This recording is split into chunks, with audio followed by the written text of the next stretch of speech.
కొన్ని వార్తలు కొన్ని పత్రికలు రాస్తే అస్సలు ఆశ్చర్యం కలగదు.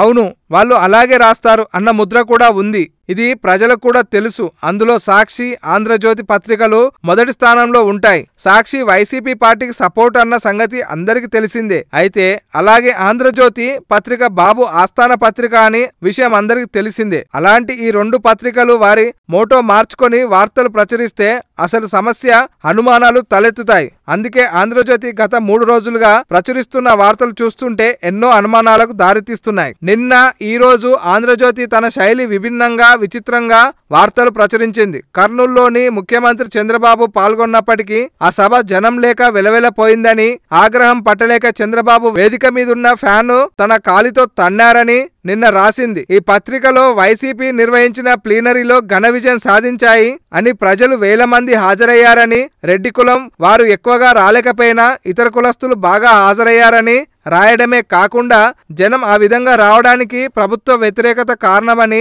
బాలినేని శ్రీనివాసరెడ్డి చెప్పినట్లుగా రాయడం విశేషం. ఇలా రాయటం వెనుక ఎవరికి తెలియని గుట్టు దాగి ఉందన్న వాదన వినిపిస్తుంది. ఇప్పటికీ ఏపీకి కాబోయే సీఎం జగనే అంటున్న ప్రచారం జరుగుతుంది. మోడీ జగన్తో సన్నిహితంగా ఉండడం, రహస్య మంతనాలు జరపడం ఇవన్నీ జగన్ సీఎం కాబోతున్నాడనే, అందుకే మోడీ జగన్తో కలుస్తున్నారన్న విషయం బయటకొచ్చింది. అలాగే 2 రోజుల నుంచి ఆంధ్రజ్యోతి వైసీపీ పాజిటివ్ వార్తలు రాయడం చూస్తుంటే రాధాకృష్ణకు కూడా లింకులున్నాయని, అందుకే అలా చేస్తున్నారని చెప్పుకుంటున్నారు.